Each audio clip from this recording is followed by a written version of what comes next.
Hello friends, welcome to our channel. मैं M G Manish Guru, GS teacher from Patna Bihar. ठीक है, चलिए जल्दी से आ जाइए। हम लोग कौन सा करने वाले हैं देख लीजिए। आज हम लोग करने वाले हैं सेट नंबर 25, 1400 प्लस क्वेश्चन का सामान्य विज्ञान का सेट नंबर 25 करने वाले हैं। और इसका आपको कंप्लीट पीडीएफ इस नंबर पे व्हाट्सअप कीजिए तो आपको मिल जाएगा। ठीक है, दूसरा ये कहाँ से है, ये बहुत लोग पूछते हैं कहाँ से है, तो ये हमारा ही बुक है 1400 प्लस क्वेश्चन का, जिसके अंदर आपका टोटल 50 सेट है। टोटल आपका 50 सेट है और हम लोग जो है सेट नंबर 25 जो है करने वाले हैं। ठीक है, आइए सबसे पहले अब हमारे बारे में जान लीजिए। और ये पूरा बुक का पीडीएफ आपको कहाँ मिलेगा, इस नंबर पे व्हाट्सअप कीजिए, पहला काम। दूसरा, आपको या फिर टेलीग्राम पे अपलोड है, वहां से आप फ्री में ले लीजिए। हमारे बारे में सबसे पहले जान लीजिए। आप लोग क्या करना है, आपको मनीष कुमार रॉय का नाम से सर्च करके फॉलो कर लेना है। कहाँ पर, तो अन अकेडमी के प्लेटफॉर्म पे, हम वहाँ पे एडुकेटर है। और आपको ऑल गोल में आपको SSC exam non technical, SSC exam non technical को आपको जो है सेलेक्ट करना है। और आज रात को भी आपको दोबारा हम लोग मिलेंगे वहां पे 10 बजे रात को, 10 बजे रात को हम लोग वहां पे मिलेंगे। तो सभी कोई को आना है 10 बजे। आपका क्लासेस बिल्कुल फ्री है अनअकैडमी पे। 10 बजे रात को आज आइएगा अनअकैडमी पे लाइव। किसी भी सब्सक्रिप्शन के लिए अनअकैडमी का बस आपको क्या कोड लगाना है, तो आपको कोड लगाना है मनीष, उसके बाद आपको गुरु, उसके बाद आपको 10 लगा देना है। तो 10% डिस्काउंट या फिर मैक्सिमम डिस्काउंट मिलेगा। अब आइए जल्दी से हम लोग सेट नंबर 25 करते हैं। 25 क्वेश्चन 25 मार्क्स का है आपका। जैसे हम लोग करते आ रहे हैं मैक्सिमम, देखिए हम लोग लगभग आज 25 सेट कंप्लीट कर लेंगे। काफी समय लगा, बहुत सारा इशू, बहुत सारा दिक्कत होता है, इसलिए समय लगा। लेकिन हम आपको वादा किए हैं 50 सेट करवाएंगे, मतलब करवाएंगे। आइए पहला नंबर क्वेश्चन पे देखिए। 2.5 केजी की एक पिस्तौल से 150 मीटर प्रति सेकंड का वेग से साथ एक नंबर सिंपल आप ले लीजिए पिस्तौल। यहाँ पे हम लोग ले लिए सिंपल पिस्तौल, देख लीजिए पिस्तौल यहाँ पे ले लिए। और आपका पिस्तौल को जब इसका जोड़िएगा, मतलब संवेग का पिस्तौल, उसके बाद आपका यहाँ पे देखिए गोली दिया है ना, तो गोली का पिस्तौल बराबर क्या होता है, तो 0 होता है। आप यहाँ से ये फॉर्मूला को दिमाग में बैठा लीजिए, यहाँ लिख देते हैं हम। देखिए कैपिटल एम भी प्लस स्मॉल एम भी इक्वल टू 0, बस यही चीज आपको है। आप बस इस पे पुट कर दीजिए, वैल्यू आपका आ जाएगा। हम लोग को क्या निकालना है, पिस्तौल का वेग निकालना है, मतलब v बराबर कैपिटल भी। बंदूक हमेशा बड़ा ही रहता है भैया, तो बंदूक हमेशा, पिस्तौल हमेशा बड़ा रहता है, तो बड़ा एम भी, और आपका गोली छोटा रहता है। तो v बराबर क्या आ जाएगा, इधर ले जाएंगे तो minus M B by M आपका आएगा। अब देखिए क्या क्या दिया है, गोली का आपका कितना दिया है द्रव्यमान, देखिए गोली का द्रव्यमान आपका 20 ग्राम दिया है। तो सिंपली आपको क्या करना है, छोटा m बराबर क्या है 20 ग्राम है। इसको केजी में कन्वर्ट करने के लिए आपको क्या करना पड़ेगा, कुछ नहीं करना है, बस इसको 1000 से आप भाग दे दीजिएगा, 0.020 केजी आ जाएगा आपका। तो आप यहाँ पे बैठा दीजिए 0.020 गुने स्मॉल v आपका कितना दिया हुआ है, तो 150 मीटर वेग से जो है गोली का वेग है 150। और आपका बड़ा m पिस्तौल का द्रव्यमान कितना दिया है 2.5 केजी, 2.5 केजी। सॉल्व करने में तो आप लोग माहिर है, एकदम सॉल्व कीजिए जल्दी से और आंसर आ जाएगा। सॉल्व कीजिए, इसका सॉल्व जैसे कीजिएगा आपका आंसर तो ये माइनस में आएगा पहला। चलिए देख लीजिए यहाँ पे आपका आंसर क्या आएगा, माइनस में आएगा, क्योंकि इधर माइनस है। तो माइनस आ जाएगा आपका 1.2 मीटर प्रति सेकंड। आशा करते हैं सभी का क्लियर होगा, 1.2 मीटर प्रति सेकंड। ऑप्शन नंबर आपका कौन सा सही उत्तर है, ऑप्शन नंबर डी आपका सही उत्तर है। क्लियर, सभी का एकदम समझ में आ गया होगा। इस टाइप का क्वेश्चन हम लोग बहुत बार कर भी चुके हैं, लेकिन 50 से तो इसलिए करवाने की इतना बार रिपीट कीजिए कि दिमाग में छप जाए। क्लियर, यहाँ तक आगे बढ़े हम लोग। जो भी क्वेश्चन समझाने वाला होगा हम आपको क्लियर पूरा समझाएंगे, और जो याद करने वाला होगा, रटने वाला होगा, दिमाग में छपकाने वाला होगा, तो उसमें तो आप लोग माहिर है ही। ये क्वेश्चन को आपको पूरा समझना था, तो पूरा कंसेप्ट को समझिए। अगले क्वेश्चन पे हम लोग आते हैं। देखिए 30 मीटर प्रति सेकंड की गति से चलने वाली 2 केजी द्रव्यमान के बॉल का गतिज ऊर्जा आपको निकालना है। इससे सिंपल क्वेश्चन क्या आएगा, गतिज ऊर्जा बराबर क्या होता है फॉर्मूला, देखिए गतिज ऊर्जा बराबर क्या होता है, तो half M V square. Half तो हम लोग लिख लिए। और आपका द्रव्यमान कितना है, द्रव्यमान आपका दिया है 2 केजी, तो 2 गुने वी आपका कितना है 30 है, और आपका 30 है। सिंपली 2 से 2 कट गया, कितना बच गया आपका, देख लीजिए 900 जूल आपका आंसर आ गया। और जिस सब आपका एग्जाम में पूछा गया है, देखिए गतिज ऊर्जा निकालना, ऊर्जा हमेशा जूल में आता है, तो वाट तो कभी होगा ही नहीं, वाट कभी भी नहीं होगा, न्यूटन भी कभी नहीं होगा, पास्कल भी नहीं होगा। आपका सिंपल ऑप्शन आप डी, ऑप्शन नंबर डी आपका 900 जूल आएगा। बिना सॉल्व किए भी आप इसको कर सकते थे, है ना, बिना सॉल्व किए भी आप इसको कर सकते थे। चलिए अगले क्वेश्चन पे हम लोग चलते हैं। आइए इसका देखिए, आप विकास के सिद्धांत को किससे जो है जोड़ सकते हैं, विकास के सिद्धांत को जो है किससे जोड़ सकते हैं, तो क्या है, डार्विन का जो संबंध है आपका जैव उद विकास के सिद्धांत से है। डार्विन आपका सही उत्तर आएगा। डार्विन का जो है आपका जैव विकास से है, उनके द्वारा प्रस्तुत सिद्धांत को डार्विनवाद या डार्विनिज्म के नाम से जाना जाता है। इनके द्वारा जो भी होता है डार्विनियाद या डार्विनिज्म के नाम से जाना जाता है। विकास के सिद्धांत को किससे जोड़ सकते हैं, तो डार्विन से जोड़ सकते हैं। सिंपल क्वेश्चन था। अगला नंबर क्वेश्चन पे आइए। इसका देखिए, अब देखिए इसको आप पढ़ते जाइएगा और आंसर आपको इसका सिंपली मिलते जाएगा। देखिए आपको क्या करना है, देखिए क्या बोला, डैश को भरते समय डैश को आसानी से कंप्रेस किया जा सकता है, इसीलिए उन्हें उच्च दबाव के एक वेसल के अंदर भर दिया जाता है। डैश एक वह गुण है उनको सुविधा। पहले वाला सबसे पहले तो देखिए आपका क्या आएगा, इसमें हम लोग क्या बैठा सकते हैं, तो आपका देखिए गैस जो है आपका gas container option number A को देखिए आप। गैस कंटेनर को भरते समय आपका क्या दिया है, गैस है। यहाँ पे फिर से क्या आएगा, गैस को आसानी से कंप्रेस किया जा सकता है, इसलिए उन्हें उच्च दाब पर, यहाँ लिख ही दे रहा है हम, देख लीजिए यहाँ आपका आ गया गैस और यहाँ आपका आ जाएगा गैस कंटेनर, इसलिए उन्हें उच्च दाब पर एक वेसल के अंदर भर दिया जा सकता है।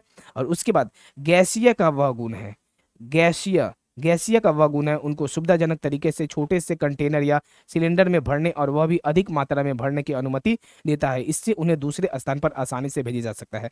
सिंपली आप इसको पढ़ते जाइएगा और आपसे ये बनते जाएगा। क्लियर सभी का? नेक्स्ट क्वेश्चन पे आइए। ई गवर्नेंस क्या है? अब आपको बताना है ई गवर्नेंस क्या है। तो ई गवर्नेंस क्या है? प्रौद्योगिकी संचालित शासन है। क्या है आपका ई गवर्नेंस? प्रौद्योगिकी संचालित शासन है। ऑप्शन नंबर डी आपका सही उत्तर है, ई गवर्नेंस। ठीक है, अगला क्वेश्चन पे, डैश लेंस का उपयोग निकट दृष्टि दोष मायोपिया से पीड़ित लोगों द्वारा किया जाता है। कौन सा लेंस का जो है उपयोग किया जाता है? आपका सही उत्तर है ऑप्शन नंबर डी, अवतल लेंस का जो है किया जाता है। ठीक है, और मायोपिया मतलब क्या होता है? A person with myopia can see near object clearly but can not see distance object clearly. सामने वाला जो है, सामने वाला एकदम निकट वाला जो है एकदम आपको क्लियर दिखाई देगा, पर आपको जो दूर वाला जो है आपको नॉट क्लियर, आपको क्लियर नहीं दिखाई देगा। वही है आपका मायोपिया से। ठीक है, अवतल लेंस का वहां पे यूज करेंगे। चलिए नेक्स्ट देखिए आपका क्या है।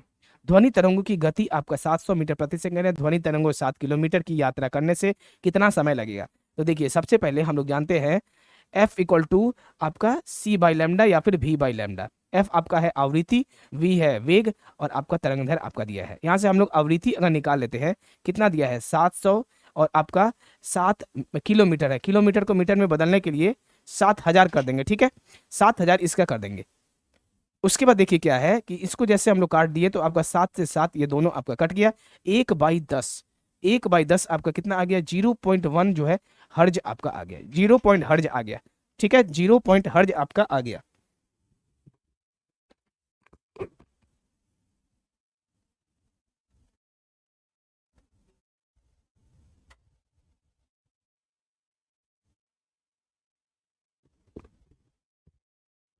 चलिए 0 पॉइंट हर्ज आपका आ गया क्लियर। यहाँ 0.1 हर्ज आपका आ गया।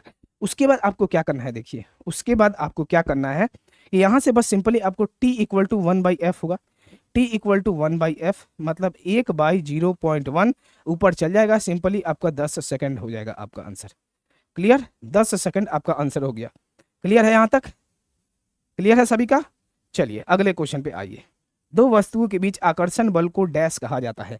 दो वस्तुओं के बीच आकर्षण बल को क्या कहा जाता है बताइए।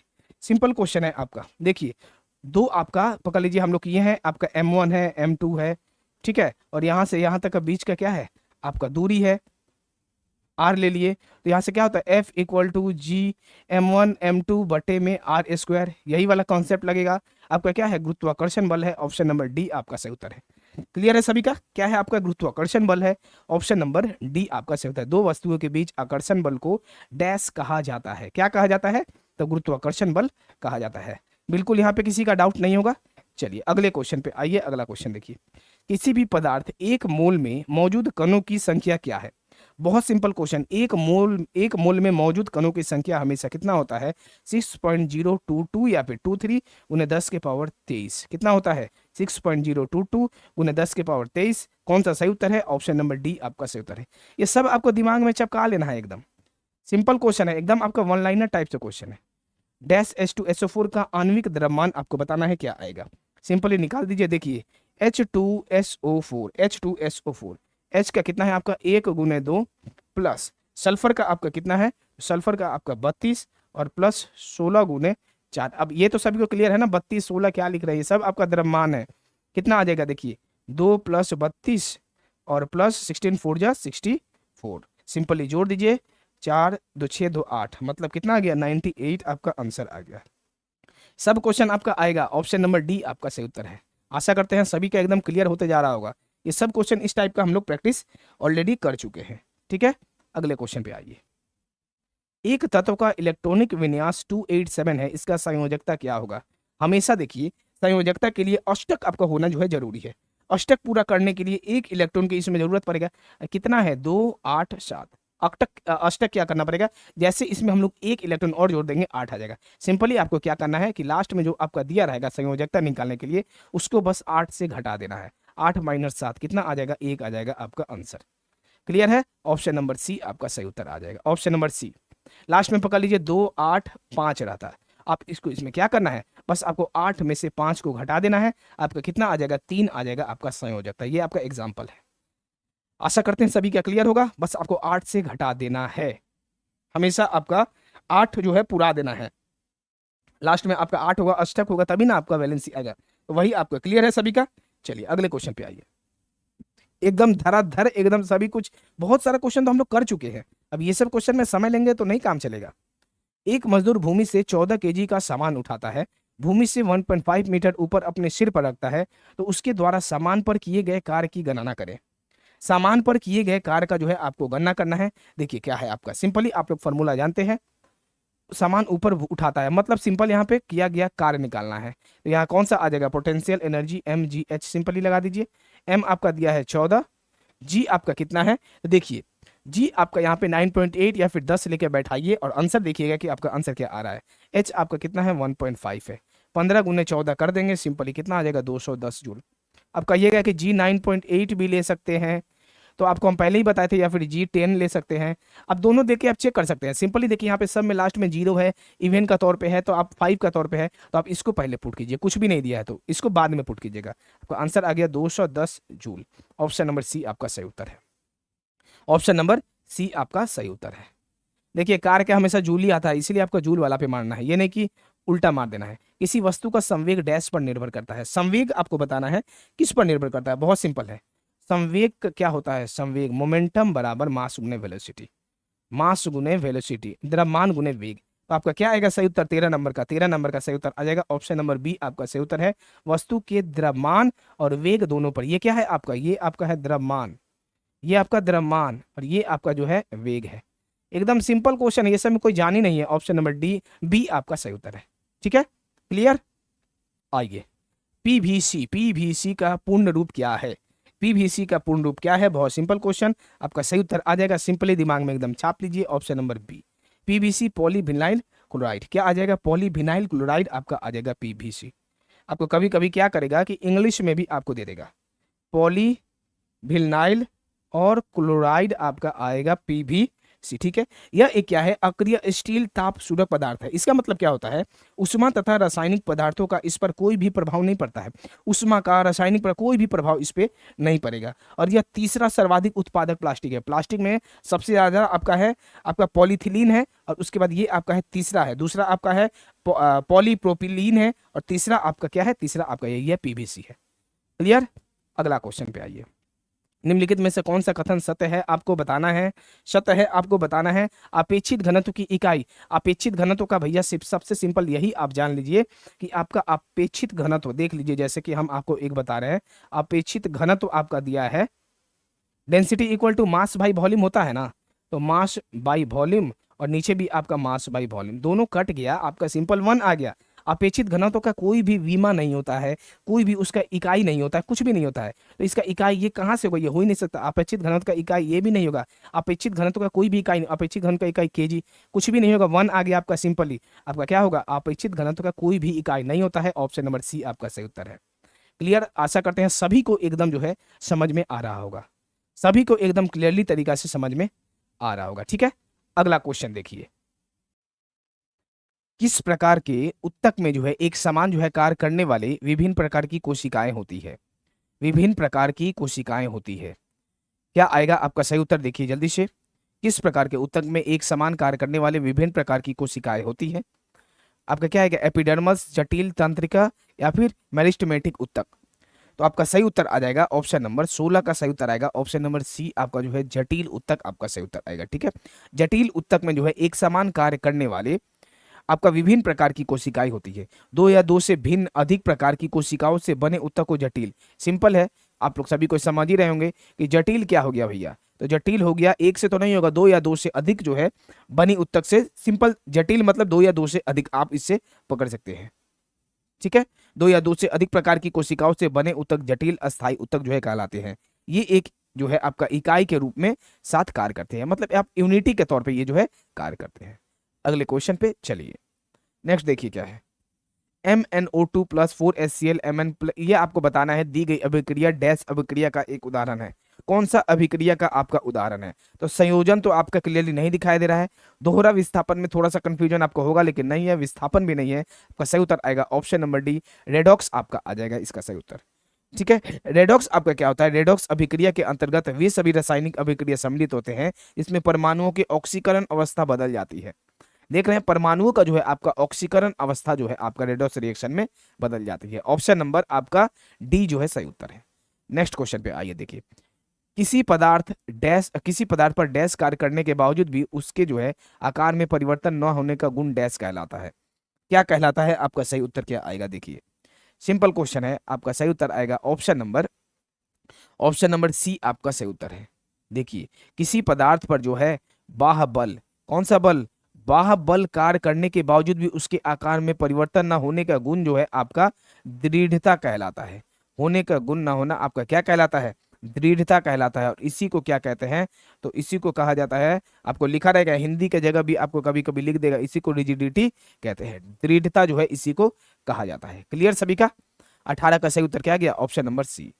19 नंबर का देखिए क्या है, 3 kg की एक पिस्तौल से 150 मीटर प्रति सेकंड वेग के 20 ग्राम की गोली क्षैतिज रूप से चलाई जाती है। पिस्तौल का हम लोग अभी भी कर चुके हैं, जस्ट इसका पहले किए हैं। बड़ा MB पिस्तौल के लिए, छोटा MB गोली के लिए बराबर 0। यहाँ से हमको क्या निकालना? पिस्तौल का वेग निकालना है, मतलब पिस्तौल का वेग v बराबर माइनस आ जाएगा इधर mv बाई बड़ा M। बस सिंपली इसमें वैल्यू आपको पुट करना है, सिंपली आपको वैल्यू इसमें आपको पुट करना है। 20 ग्राम दिया है तो इसको केजी में बदल लेंगे हम लोग, डिवाइडेड बाई 1000 कर देंगे तो 0.020 केजी आ जाएगा ना। केजी में आ गया, देखिए आराम से बस पुट कर दीजिए, 0.020 गुने आपका v कितना दिया है? 150 और बड़ा M कितना है? 3 kg है। बड़ा M है आपका 3 kg और आपका ये माइनस में रहेगा सभी कुछ। बस सॉल्व कीजिए, सिंपली सॉल्व करने में तो आप लोग माहिर हैं ही, सब कुछ जो है आसानी से कट जाएगा। तो आपका क्या आएगा? -1 आपका आंसर आ जाएगा। -1 मीटर प्रति सेकंड आपका आंसर आ गया। 19 का क्लियर है, ऑप्शन नंबर ए आपका सही उत्तर आएगा। 19 का आपका ऑप्शन नंबर ए आपका सही उत्तर आ गया। क्लियर सभी का? चलिए अगला क्वेश्चन पे देखते हैं हम लोग। ब्रह्मांड के प्रत्येक वस्तु का बल के साथ प्रत्येक अन्य वस्तु को आकर्षित करती है जो डैश होती है। क्या होती है? देखिए ब्रह्मांड का वही वाला आपका जो कॉन्सेप्ट हम लोग किए हैं, m1 m2 और यहाँ से यहाँ तक आपका दूरी दिया गया है r। यहाँ से क्या होता है? F = G m1 m2 बटे में r²। यही चीज आपका जो है बस इसका रिटन लैंग्वेज में आपका लिखा गया है। आपका सही उत्तर आएगा ऑप्शन नंबर डी। उनके द्रव्यमान के गुणनफल देख रहे हैं ना, ये आपका क्या है? m1 m2 द्रव्यमान का गुणनफल है के अनुपातिक और उनके बीच के दूरी के वर्ग का वेक्टू के अनुपातिक। देखिए बीच के दूरी का, ये जो बीच का दूरी है r, इसका स्क्वायर आपका आ जाएगा। तो यही आपका जो है स्टेटमेंट में दिया गया है। ऑप्शन नंबर डी आपका सही उत्तर है। आशा करते हैं सबको क्लियरली तरीका से समझ में आ रहा होगा। नेक्स्ट क्वेश्चन पे आइए, निम्नलिखित में से कौन सा विकल्प हाइड्रोजन परमाणुओं का सही अवरोही क्रम दर्शाता है? हाइड्रोजन परमाणुओं का सही जो है अवरोही क्रम दर्शाता है, इसका सही उत्तर क्या आएगा? देखिए तो इसको हम लोग कह सकते हैं सिंपली तरीका से, ये हाइड्रोकार्बन में जो है हाइड्रोजन परमाणुओं का सही अवरोही क्रम क्या है? एल्केन एल्कीन एल्काइन है। एल्केन एल्कीन एल्काइन है। तो आपका 21 का सही उत्तर क्या आ जाएगा? ऑप्शन नंबर बी आपका सही उत्तर आएगा। देखिए आपका एल्केन एल्कीन अल्काइन, आपका ऑप्शन नंबर बी आपका सही उत्तर है। सभी को क्लियर है? ये सब क्लियर सही तरीका से समझ में आ रहा होगा। इसका देखिए, किसने विद्युत चुंबकीय और प्रकाश के संयोजक द्वारा यह प्रदर्शित किया कि प्रकाश एक विद्युत चुंबकीय तरंग है? किसके द्वारा जो है यह किया गया है? जेम्स मैक्सवेल ने विद्युत चुंबकीय और प्रकाश के संयोजक के द्वारा यह प्रदर्शित किया कि प्रकाश एक विद्युत चुंबकीय तरंग है। आपका सही उत्तर क्या गया? ऑप्शन का 22 नंबर का सही उत्तर क्या गया? ऑप्शन नंबर ए आपका सही उत्तर है। जेम्स मैक्सवेल आपका सही उत्तर आएगा। जेम्स मैक्सवेल नेक्स्ट क्वेश्चन पे आते हैं। एक कुली जो है 13 केजी के सामान जमीन से 1.5 मीटर ऊपर उठाकर अपने सर पर रखता है, उसके द्वारा किया गया कार्य। देख लीजिए W equal to F S, यहाँ से भी कर सकते हैं। F इक्वल टू क्या आ जाएगा, mgs की जगह h आ जाएगा। बैठा दीजिए। m आपका दिया है 13, g आपका कितना दिया है 10 दे दिया है। देखिए यहाँ पे g आपका 10 दे दिया है और आपका h कितना है 1.5। सॉल्व कीजिए एकदम आसानी से, बहुत सिंपल क्वेश्चन है। सॉल्व कर दीजिए, कितना आ जाएगा आपका 195 जूल आपका आ गया। आपका सही उत्तर क्या आ गया, ऑप्शन नंबर ए आपका सही उत्तर है 195 जूल। क्लियर सभी का, 195 जूल आपका सही उत्तर है। इसका आइए, डैश दर्पण जो है हमेशा वस्तु की एक ऐसी छवि निर्मित करता है जो आभासी, बड़ी और समान आकार में होती है। अवतल, उसके बाद क्या है, समतल लोतल, समतल उत्तल। बताइए 24 का आंसर क्या आएगा, 24 का जल्दी से आंसर बताइए क्या आएगा। 24 का आपका सही उत्तर हो जाएगा ऑप्शन नंबर सी, समतल जो आएगा आपका सही उत्तर आएगा। समतल दर्पण हमेशा वस्तु की एक ऐसी छवि निर्मित करता है जो आभासी, बड़ी और समान आकार में होती है। समतल आपका आंसर आएगा। समतल दर्पण जो है हमेशा वस्तु की ऐसी छवि निर्मित करता है जो आभासी, बड़ी और समान आकार में होती है। समतल आपका सही उत्तर आएगा 24 का।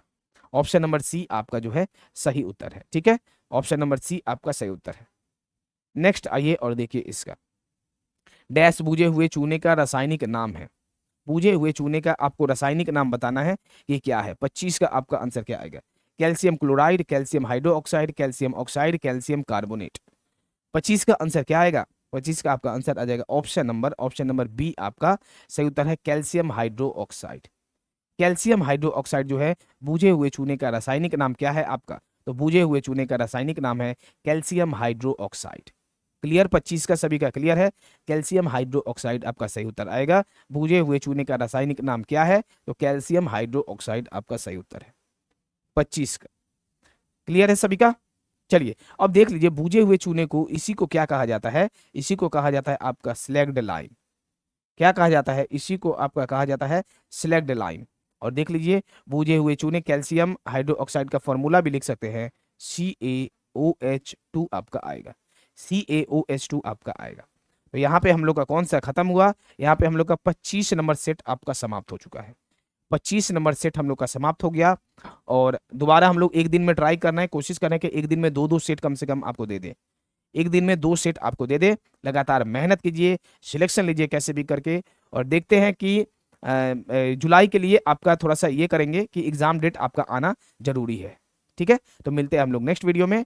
कौन सा सेट, तो 26 नंबर सेट पे हम लोग मिलते हैं। धन्यवाद सबको। वीडियो को सभी को शेयर कीजिएगा जरा सा, क्योंकि आप लोग सपोर्ट नहीं दिखाइएगा तो फिर इतना मेहनत करके आप लोग के लिए कैसे कोई काम कर सकता है। तो आप लोग वीडियो को जरूर शेयर कीजिए। और पीडीएफ के लिए ये जो नंबर दिया गया है, पीडीएफ के लिए इस नंबर पे जो भी स्टूडेंट नए हैं तो इस नंबर पे आपको पूरा पीडीएफ सेट का मिल जाएगा बिल्कुल फ्री में। धन्यवाद सभी को।